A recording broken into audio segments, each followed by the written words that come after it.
Hi dear students, कैसे हैं सब लोग। आप लोगों से जैसा कि वादा किया था और आप लोगों के भारी कमेंट्स थे कि सर राजस्थान के लिए कुछ स्पेशल दीजिए।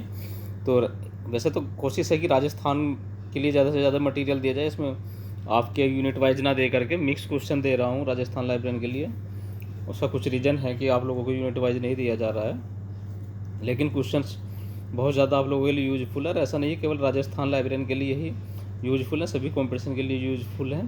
हाँ, कुछ क्वेश्चन लोकल राजस्थान से रिलेटेड दिए गए हैं। तो फ्रेंड्स, वीडियो में अंत तक बने रहिए और अधिक से अधिक शेयर करिए। शुरुआत करते हैं। डॉक्टर रंगनाथन द्वारा हेडिंग्स कैनन पुस्तक की रचना कब की गई थी? तो ये 1955 में किया गया था। डॉक्टर रंगनाथन द्वारा डॉक्यूमेंटेशन एंड इट्स फैक्ट्स पुस्तक की रचना कब की गई थी? 1963 में। डॉक्टर रंगनाथन द्वारा रेफरेंस सर्विस बुक की रचना कब की गई थी? तो ये 1961 में की गई थी। मार्गेट मन के अनुसार पुस्तकालय वर्गीकरण क्या है? तो यह ज्ञान का वर्गीकरण पुस्तकालय वर्गीकरण कहलाता है। क्रमांक संख्या या काल नंबर में कितने पार्ट होते हैं? तो 3 पार्ट होते हैं फ्रेंड्स, वो आप लोग जानते ही क्या क्या है। सबसे पहले संख्या कॉल नंबर होता है, वर्ग संख्या, पुस्तक संख्या और संग्राहक संख्या होती है लास्ट में। क्लास नंबर को क्या कहते हैं? तो दोस्तों, क्लास नंबर है पुस्तक का वर्गांक, उसके विशिष्ट विषय के नाम को कृत्रिम भाषा में अनुवाद कहते हैं।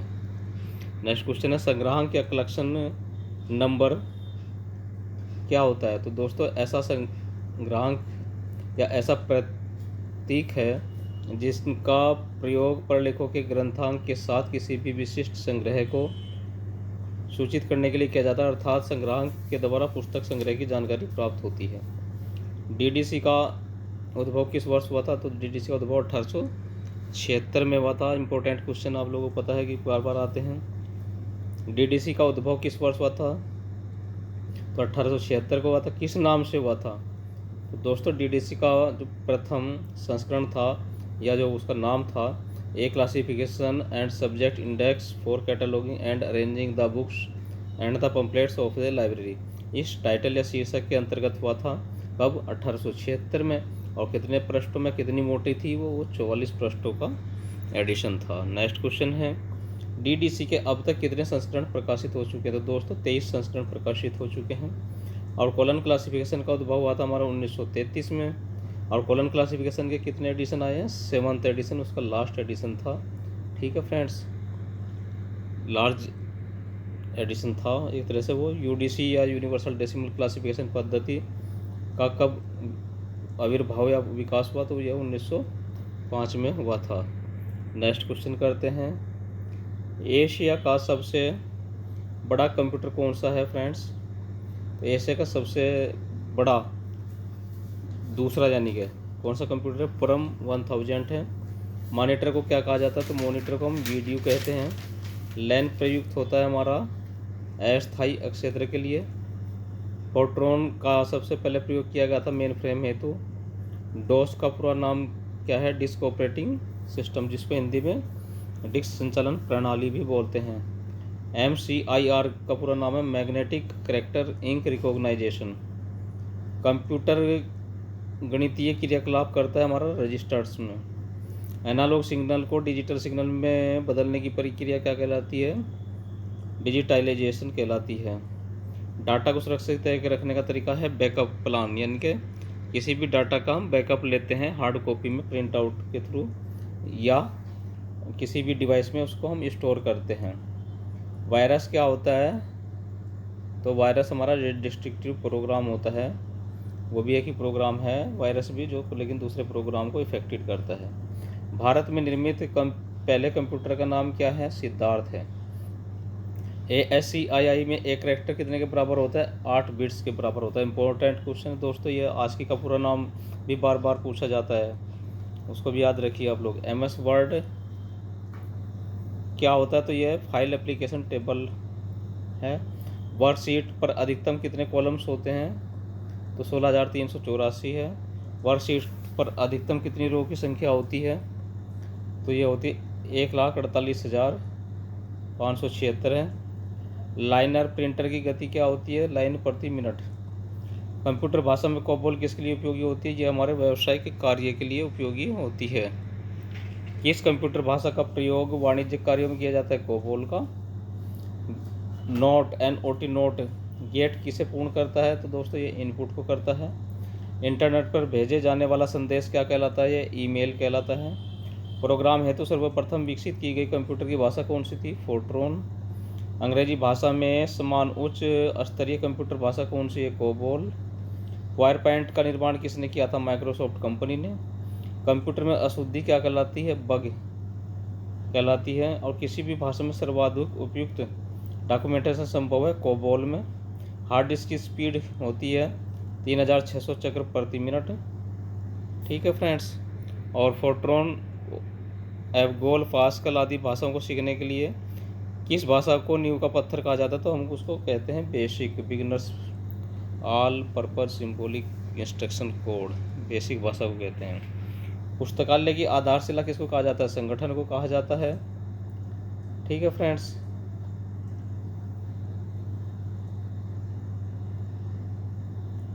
हाँ, और 1901 में यह कथन किसके द्वारा कहा गया था कि हमारा सारा धन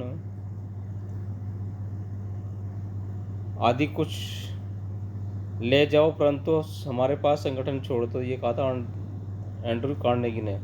पुस्तकालय एक संस्था है, कैसी है? संवर्धनशील या वर्धनशील संस्था है, जीव है, ऑर्गेनिज्म है। संगठन क्या है? एक साधन है।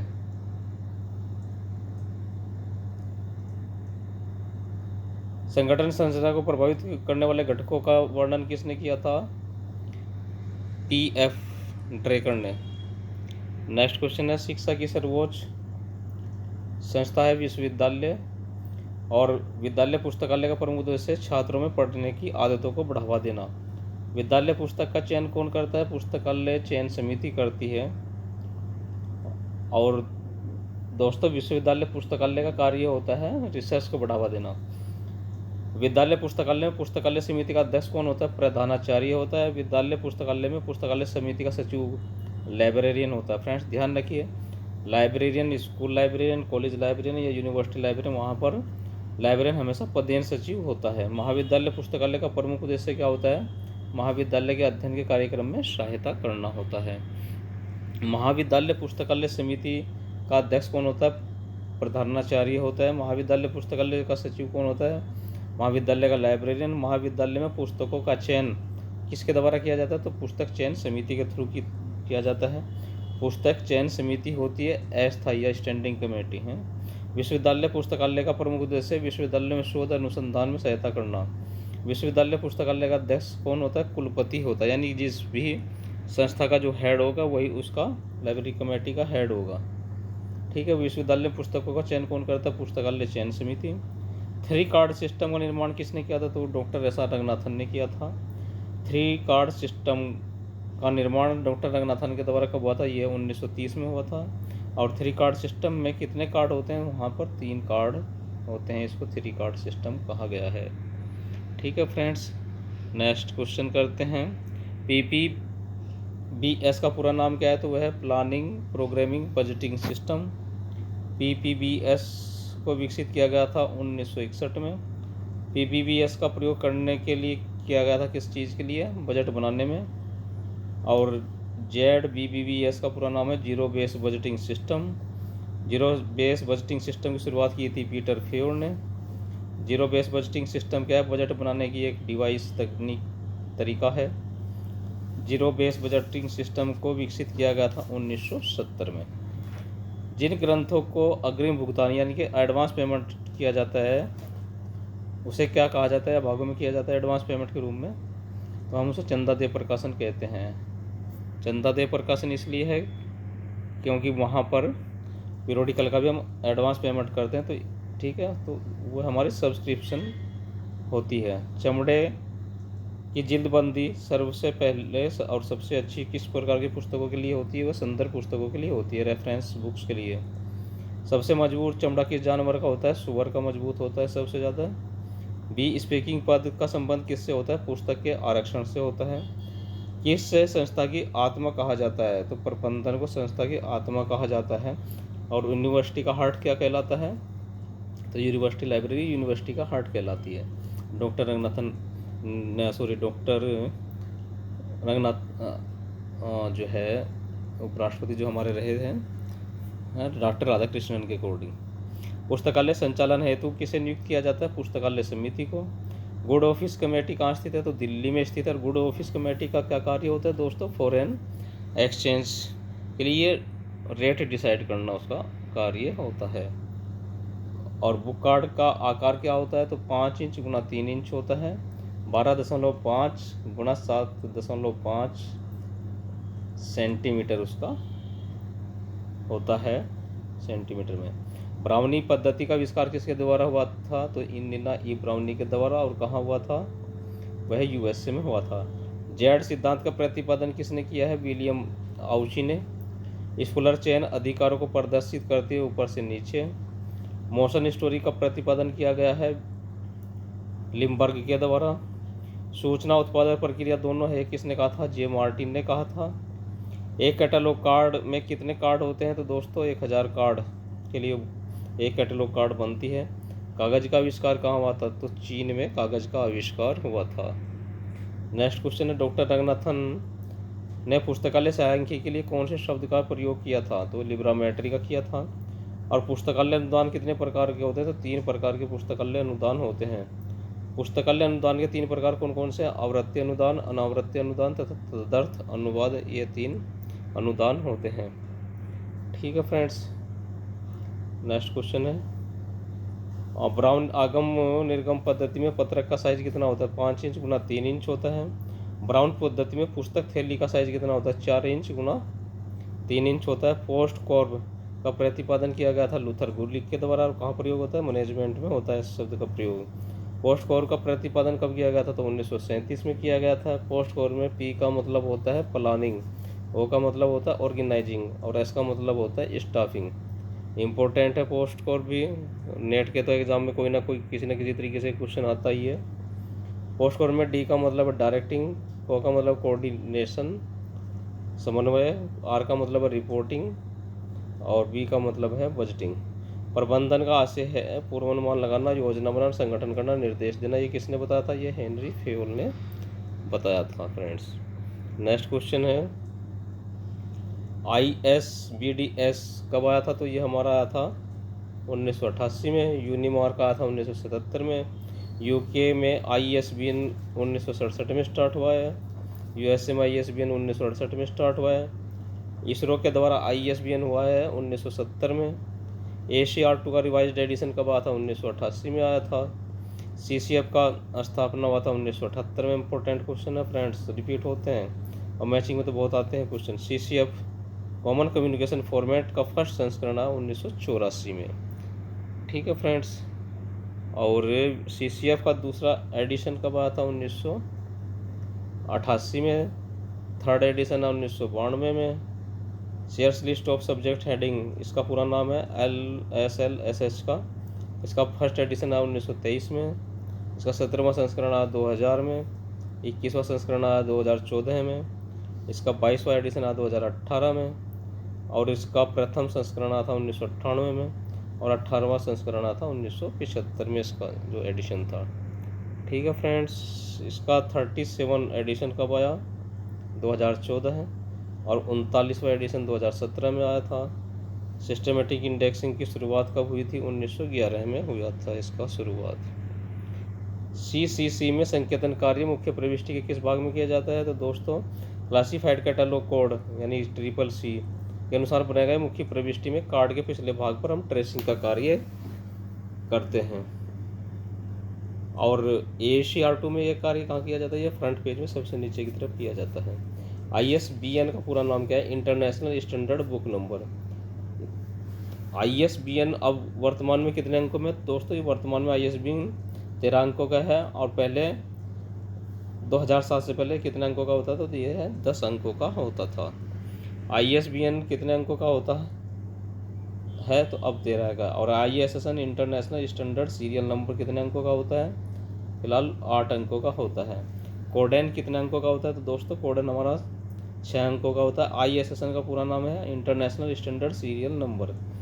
ISBN का प्रयोग किया जाता है पुस्तकों के लिए और ISSN का प्रयोग किया जाता है सामयिक प्रकाशनों या पत्रिकाओं के लिए जो एक समय के पश्चात पब्लिश होते हैं। कोडन का प्रयोग किया जाता है सामयिक प्रकाशन और पत्रिकाओं के लिए। भारत में ISBN प्रदान किसके दिया जाता है, तो यह RRLF कार्यालय नेशनल लाइब्रेरी का एक भाग है, रेफरेंस उसके थ्रू नई दिल्ली में हेड ऑफिस है, वहाँ से ISBN प्रदान किया जाता है। भारत में ISSN प्रदान करने वाली संस्था है नेशनल साइंस लाइब्रेरी निष्केर नई दिल्ली, यानी कि इंस्टोक जिसका पुराना नाम है। सब्जेक्ट हेडिंग के सिद्धांतों का प्रतिपादन सर्वप्रथम किसने किया था, तो सब्जेक्ट हेडिंग का सिद्धांतों का प्रतिपादन सबसे पहले 1876 में चार्ल्स सेमीकटन ने किया था। किस नाम से, rule for a dictionary catalogue code. Library of subject heading LCSH शीर्षक सूची का प्रकाशन कब किया गया था, तो दोस्तों इसका प्रकाशन किया गया था 1998 में लाइब्रेरी ऑफ कांग्रेस के द्वारा। नेक्स्ट क्वेश्चन है हमारा, राजस्थान में राज्य केंद्रीय पुस्तकालय कितना है, 1। राजस्थान में जिला पुस्तकालय है 33। राजस्थान में मंडल पुस्तकालय 7 हैं। राजस्थान में पंचायत समिति पुस्तकालय कितने हैं, 282 हैं। राजस्थान में पुस्तकालय विज्ञान में सर्टिफिकेट कब से प्रदान करता है, तो 1960 से। राजस्थान विश्वविद्यालय पुस्तकालय विज्ञान में बैचलर डिग्री कब से प्रदान कर रहा है, तो 1961 से कर रहा है। राजस्थान विश्वविद्यालय पुस्तकालय में MLB की डिग्री कब से दे रहा है, तो 1974 से दे रहा है। और राजस्थान विश्वविद्यालय पुस्तकालय विज्ञान की PhD डिग्री कब से दे रहा है, 1975 से। राजस्थान के 7 मंडल कहाँ हैं, तो जयपुर, जोधपुर, बीकानेर, अजमेर, कोटा, भरतपुर, ठीक, इनमें 7 पुस्तकालय हैं। सार्वजनिक मंडल पुस्तकालय कहाँ स्थित है, तो महाराजा सार्वजनिक मंडल पुस्तकालय जयपुर में स्थित है। राजस्थान विश्वविद्यालय की स्थापना के समय क्या नाम था, तो राजपूताना विश्वविद्यालय का नाम था। राजस्थान विश्वविद्यालय का नाम परिवर्तित कब हुआ था, 1957 में। 1957 में नाम परिवर्तित करके क्या नाम किया गया था, राजस्थान विश्वविद्यालय। राजस्थान विश्वविद्यालय पुस्तकालय विज्ञान विभाग की स्थापना हुई थी 1960 में। राजस्थान पुस्तकालय विज्ञान विभाग के प्रथम अध्यक्ष थे डॉक्टर S बसरुद्दीन, और नेशनल लाइब्रेरी से भी इनका नाम जुड़ा हुआ है फ्रेंड्स, याद रखिए। राजस्थान विश्वविद्यालय पुस्तकालय सर्वप्रथम कहाँ स्थित था, तो केसरगढ़ में। राजस्थान विश्वविद्यालय पुस्तकालय को केसरगढ़ से कहाँ स्थानांतरित किया गया था, बांदर सिद्री में। राजस्थान पुस्तकालय संघ के प्रथम अध्यक्ष कौन थे, doctor S Basruddin. Doctor SP सूद राजस्थान विश्वविद्यालय पुस्तकालय संघ के अध्यक्ष कब से कब तक रहे थे, तो 1933 से 1985 तक। और राजस्थान विश्वविद्यालय पुस्तकालय का सबसे महत्वपूर्ण प्रलेख कौन सा है, तो अबू संग्रह है। राजस्थान के इतिहास से संबंधित अबू संग्रह कहाँ के पुस्तकालयों में रखा हुआ है, राजस्थान विश्वविद्यालय पुस्तकालय में रखा हुआ है। नेक्स्ट क्वेश्चन करते हैं, पूर्ण स्वचालित सेवाओं के लिए अंकीय डिजिटल संसाधनों सहित ग्रंथालयों को कहा जाता है अंकीय ग्रंथालय या डिजिटल लाइब्रेरी कहा जाता है। इन्हें कुनेबुला पुस्तक किस समय से पहले मुद्रित है, तो 1500 AD से पहले की संस्था है। एंड्रयू कार्नेगी कौन थे, एक लोकोपकारी थे, लोकोपकारक थे, है ना। कितना सरल, कितना हल्का तथा कितना पढ़जनक, डॉक्टर रंगनाथन ने पुस्तकालय के किस नियम के संदर्भ में यह टिप्पणी की थी, तो पुस्तकालय विज्ञान के प्रथम सूत्र के लिए। दो उपसूत्रों के मध्य द्वंद्व की स्थिति हो तो इसमें किससे अपील की जाती है, पंचसूत्रों के द्वारा की जाती है। राजस्थान डॉक्टर रंगनाथन ने हाई कोर्ट की संज्ञा किसको दी थी, पुस्तकालय विज्ञान के पंचसूत्रों को हाई कोर्ट की संज्ञा डॉक्टर रंगनाथन ने दी थी। नेक्स्ट क्वेश्चन है, पुस्तकालय विज्ञान का कौन सा सूत्र लोकतंत्रीकरण तथा सार्वत्रिकरण से संबंधित है, दूसरा नियम है।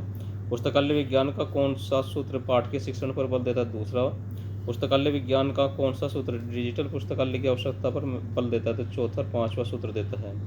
परिशुद्ध तथा दूरगामी पुस्तकालय सेवाएं विज्ञान के किस सूत्र से संबंधित है, चौथे सूत्र से। पुस्तकालय विज्ञान का कौन सा सूत्र इस बात से संबंधित है कि सूचना गतिशील, अविरल तथा अनवरत है, तो पांचवा सूत्र है। वर्गीकृत व्यवस्थापन किस सूत्र की मांग है, चौथे सूत्र की मांग है। और फ्रेंड्स, आपूपा विधि के अनुसार प्रलेखों का व्यवस्थापन पुस्तकालय विज्ञान के किस सूत्र की मांग है, तो द्वितीय सूत्र की मांग है।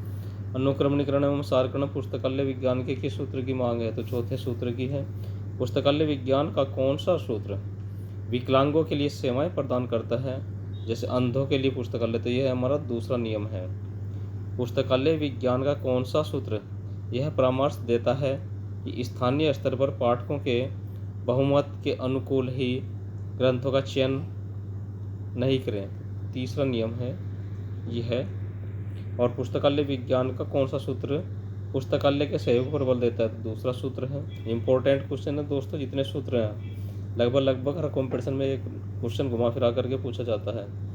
पुस्तकालय विज्ञान का कौन सा सूत्र पुस्तकों के नियोजन, प्रबंधन, संगठन को निरंतर प्रभावित करता है और नियंत्रित करता है? तो पांचवा नियम है। पुस्तकालय विज्ञान का कौन सा सूत्र नेटवर्किंग पर बल देता है? दूसरा। ओपेक की सूत्र की मांग करता है? चौथे सूत्र की। भारत में पुस्तकालयों के विकास हेतु ब्रिटिश सरकार नियुक्त प्रथम आयोग कौन सा था? तो हंटर आयोग था।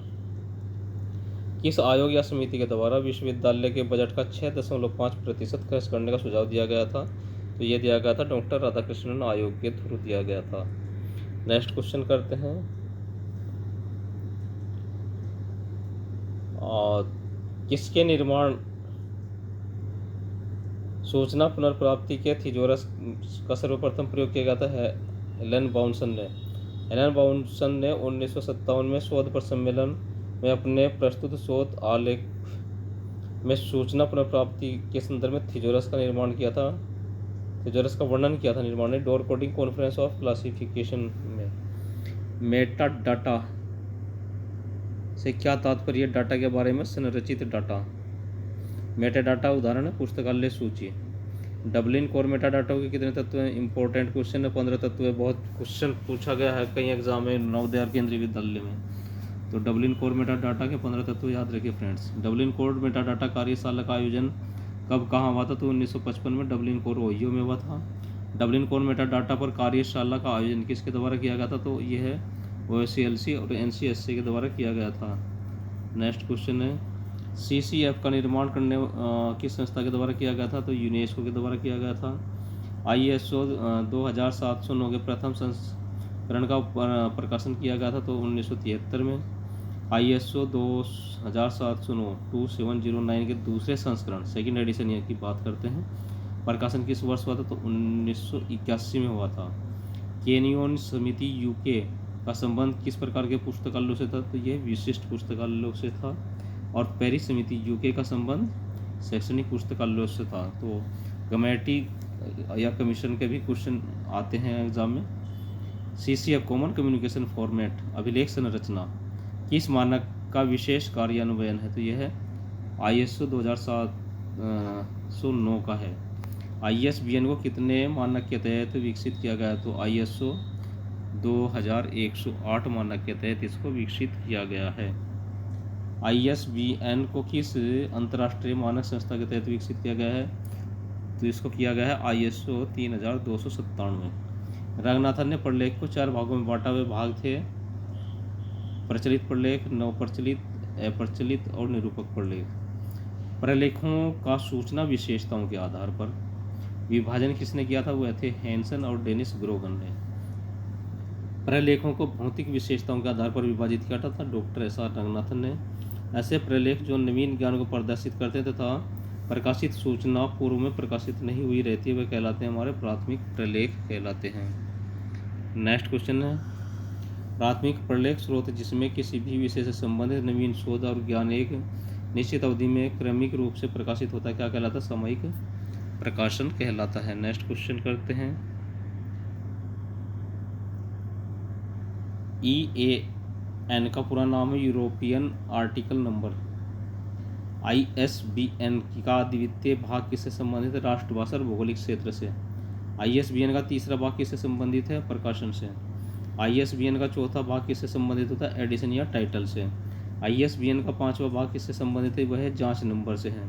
ISBN का अंतिम पांचवा भाग कौन हो सकते हैं? तो 0 से 9 हो सकते हैं। भारत में ISBN की शुरुआत हुई थी 1 जनवरी 1985 से। भारत में ISBN किसके द्वारा दिया जाता है? ये राजा Ram Mohan Roy agency for ISBN के थ्रू दिया जाता है। ISBN का पूर्व मुख्यालय कहाँ स्थित था? कलकत्ता में। ISBN के प्रथम भाग में ईयान में कौन से अंक रिजर्व रहते हैं? 978 और 979। डायरेक्टरीज कितने प्रकार की होती है? 2 प्रकार की डायरेक्टरी होती है। डायरेक्टरी 2 प्रकार के कौन से हैं? तो व्यक्तिगत और संस्थागत। डायरेक्टरीज क्या होती है? यह संदर्भ स्रोत है। किस प्रकार का संदर्भ स्रोत होता है? ध्यान से रखिए, पढ़िए इसको। डायरेक्टरी को पुस्तकालय के किस भाग में रखते हैं? तो संदर्भ विभाग में रखते हैं। पुस्तकालय में किन स्रोतों को प्रारंभ में अंत तक नहीं पढ़ा जाता है? तो संदर्भ स्रोतों को नहीं पढ़ा जाता है। शुरू से आखिर तक जितना जरूरी होता है उतने संदर्भ ग्रंथ को देखा जाता है। पुस्तकालय के किन स्रोतों को पढ़ा जाता है? ये तो हो गया। संदर्भ स्रोत में किस प्रकार की सूचना होती है? तो तथ्यात्मक सूचना होती है। और किसी भी संस्था का नाम, पता, मोबाइल नंबर आदि की जानकारी अगर हमको प्राप्त करनी तो कहाँ से होगी? तो वह है इंस्टीट्यूशनल डायरेक्टरी अर्थात संस्थागत निर्देशिका से वह प्राप्त होगी। तो फ्रेंड्स, आज की वीडियो थी, कैसे लगी आप लोगों को कमेंट्स करके बताइए और अधिक से अधिक लाइक शेयर करिए। बेल आइकन जिन्होंने अभी तक प्रेस नहीं किया तो फ्रेंड्स प्रेस कर लीजिए, खासतौर से राजस्थान लाइब्रेरियन ग्रेड 3 के कैंडिडेट, क्योंकि बहुत इंपॉर्टेंट क्वेश्चन आप लोगों के लिए स्पेशल तैयार किए जा रहे हैं और मिलेंगे नई वीडियो में। तब तक के लिए आप लोग ध्यानपूर्वक नोट्स बनाते रहिए, पढ़ते रहिए। इसका PDF मेरे टेलीग्राम सेक्शन पर आपको मिल जाएगा, जिसका लिंक नीचे दिया गया है। नमस्कार।